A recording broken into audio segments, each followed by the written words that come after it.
So indeed, I'm here to talk today a bit about the key trends that are shaping the industry that we're all in today. So we'll be talking a bit about East meets West, but also a bit about VR and about global revenues. And first, to take a bit of a step back, if you're not familiar with Newzoo yet, we are a market research firm, and we work with large companies around the world to help them in strategic and marketing and even design decisions, to tell them where the opportunities are, what the trends are, and give them a good advice. And we've already claimed a very leading position in games and in esports. And we're building this year, we're investing very heavily into mobile and to expanding our products and our what we can offer to our clients. But enough about that, let's dig into the trends. And first I want to talk a bit about revenues and see what is happening in the market, how big is the market now, how big is it going to be. And as you can see here, there's good news for everyone here. Consumers will spend $37 billion on mobile games this year, which is more than a third of all game revenues. And this year, mobile is the first year to take over PC as the largest segment. Bigger than PC and bigger than console. That's good news, and it will continue to be that in the coming years until 2019, where it will be $52 billion spent on mobile games.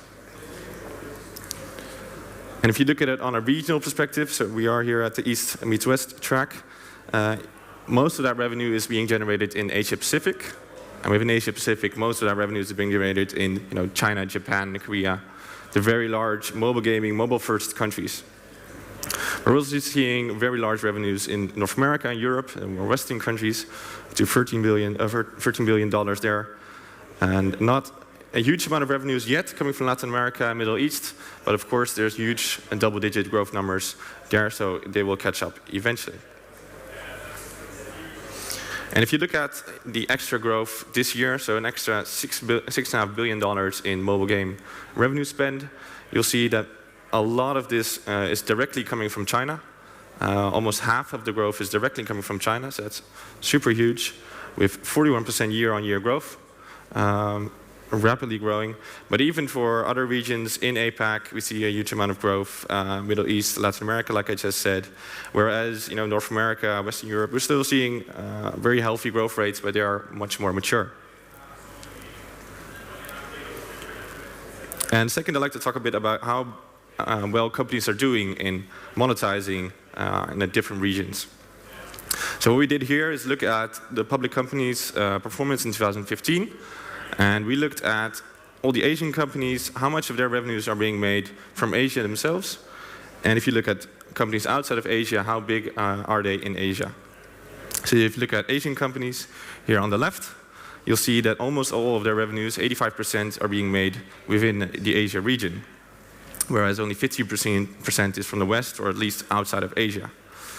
Whereas non-Asian companies, the Supercells, the Machine Zones, etc., they're doing a much better job at monetizing in China, Japan, etc., with up to 30% of their revenues being made there. And of course, this will change as more and more companies realize that every consumer everywhere is a potential player and potential payer of their game. And we're seeing this being accelerated by some transatlantic investments, including Playtika, but also Tencent, which had acquired a huge stake in Supercell, which offers up very interesting synergy opportunities. Tencent has their own stores, their own platforms. They're hugely able to promote Supercell's games in Clash Royale. And we took a look at Clash Royale's performance as well in China specifically. And there we can see that Tencent has had a huge, massive boost to Clash Royale's revenues there. So in China, Android alone, last month, they made $25 million. And that's for a large share due to Tencent's boost. We also see that the extra revenues and potential in mobile games means that more and more companies are looking to get into mobile. So traditional PC, console companies are looking into mobile, seeing what they can do with their franchises, their IPs, and what they can earn. So for instance, EA has been around in the mobile space for quite a while, but making more and more of their franchises into a mobile game. Some Madden NFL, for instance, on mobile. Bethesda had a really interesting year in which they did a mobile version of Fallout 4, which is really a traditional hardcore console game. But they built a game from the ground up for mobile, and which did really well in terms of revenues, really succeeded their expectations.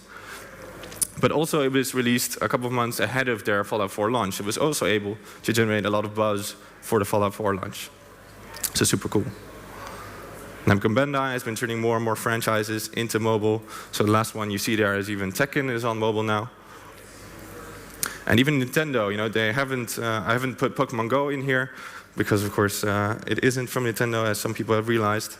But they have been investing and experimenting more with mobile, with Mitomo, and I think they'll do more in the coming future. But if you look at the top publishers, so this is something we publish monthly rankings on our website every month. Look at the top apps on the iOS stores in China, Europe, the US. And if you look at the global publishers in June of 2016 and look at all the way a year back, you see that nothing really that much has changed. The only new companies that have entered are NetEase, which is another traditional PC company that have transformed their franchises into mobile, and Epic War, which is basically Machine Zone's other game. What's also interesting there is if you take Machine Zone and Epic War together, they're actually second on this list and quite close to Supercell in terms of revenues. I'd also like to talk a bit about mobile esports because there's a lot happening around there and there's a huge potential, I think, but it still has to pick up. So what have we seen in the last year in terms of mobile esports? And it all started with in the Philippines, where local organizations and sponsors made an event, a Clash of Clans esports event. And the interesting thing there is that Supercell didn't really know about it and really didn't have anything to do with it. But suddenly there was this huge esports event and people were competing for money in Clash of Clans. And I'm sure Supercell looked at that and said, okay, that's interesting, let's do something more of that. Vainglory, an excellent potential game for mobile esports. Their 2016 Europe Invitational with quite a hefty prize pool. And Clash Royale worked together with Kunlun, their Chinese partner, to have a Shanghai Invitational game with a huge prize pool of $100,000. Super cool. And personally, I'm still getting used to the idea of people competing on stage with an iPad or a phone in their hand, but I'm sure we'll get used to that eventually. And this is something we did when we're talking about Clash Royale. Recently, they launched a new function in their game to make it more rewarding to play competitively and to do cool stuff in the game, where everyone could pay to host tournaments and people could come in, they could play other games, and if they would be one of the top-ranking players, they would basically win a lot of cards. And what they did in their first week of launching that feature was super cool. They work with all the major YouTubers and Twitchers to give them basically the in-app gems they needed to host the biggest tournaments, hosting up to 10,000 players and streaming it live on their channels. And what you see here is the week in the middle is the tournament week, and it's all indexed on the week 2 weeks before that. We see a huge spike in Twitch viewership, so that's the blue one, especially on the first day where really the biggest tournament was and everyone wanted to check it out. We also see quite a large spike in revenues on the first couple of days, which is also due to the fact that 4th of July is a free day and there were new cards, so everyone just wants to buy them to get the new cards. But especially if you look at downloads, you'll see that there's been quite well growth performance in that week of the tournament week and the week after. So we do think that all this buzz around the game, hosting it on Twitch, hosting it on YouTube, has led to extra downloads of at least 1 million new players. And just to give you a bit of an idea about how much overlap there is between esports and mobile, if you look at the US, this is all for the US, there's 140 million mobile players. And around 9 million of those are big spenders. They spend at least $25 each month on mobile games. And if you look at esports enthusiasts, there's around 20 million of those. But of the 9 million big spenders, 40% of them also watch esports at least once a month. So of the really core mobile big spenders group, there's quite a large interest for esports. So it's good news for the super evil megacorps among us. And finally, I'd like to talk to you a bit about VR and AR, about our thoughts, and this is still a bit of a work in progress. It also might get a little bit philosophical, but bear with me here. Because if you look at VR and AR, it's important to recognize that they are conceptually different. They do different things. Virtual reality is about taking you outside of your reality, taking you outside of here, and bringing you into space, the Olympics, whatever. AR is about looking at your neighborhood, looking at your living room, and enhancing it, making it cooler. And for both of these, we are now experimenting with first games and applications. And for AR, of course, a huge commercial breakthrough in that respect was Pokemon Go, where they took augmented reality and they took also location-based gaming and made it into something that everyone wanted to try out. And it was super successful. We haven't really seen anything like that for VR yet. And it might be, for instance, spending $5 to watch an NBA game final, for instance. If something like that kicks off, it costs $5 and 100,000 people do it, then of course there's massive revenues involved. But it will get there eventually. It will reach a mass audience eventually. So where is it going to go? So for augmented reality, that's really about enhancing the reality around you. So we think that that's more going to be focused on location-based ads, services, so improving things like theme parks, improving having marketing things around it.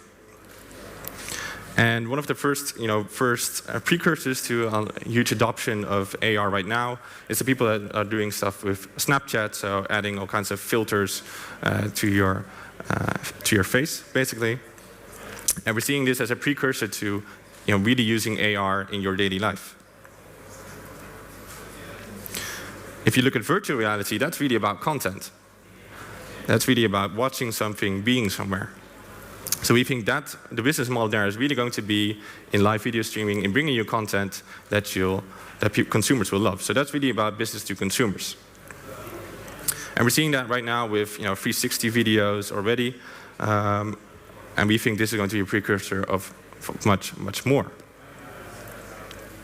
And it's interesting to think of this and also check it out a bit in the news. You'll see that VR and AR have different audiences and different media blocks that cover it. So if you look at VR, this is not game related blogs and experiences. This is Turner Magazine talking about the NBA. But if you look at AR, it's about Pokemon Go and it's about Google and it's the familiar faces. So it's important to recognize that they are conceptually different and that in order to reach a mass scale, they will need to branch out outside of games and into new things. And we think that VR is much more focused on consumers, whereas AR is much more focused on a B2B business model. And that was it. Thank you for your time.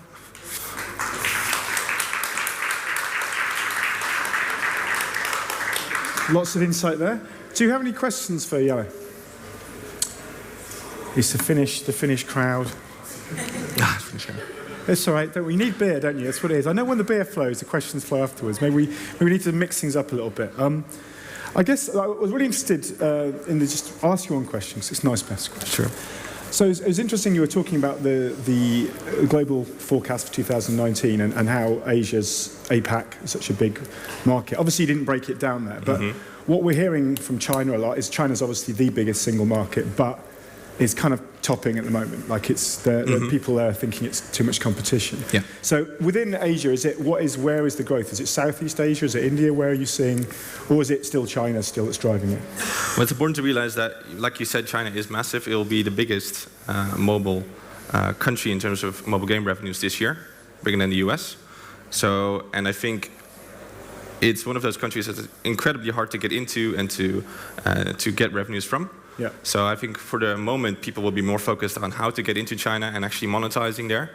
But of course, we're seeing huge growth in Southeast Asia and the Philippines, etc. But I think for the coming years, people will be more focused on China, getting in there and getting that 1% of their revenues there. Sure. Fair enough. Okay. No, good. Fantastic. Thank you very much. Thanks.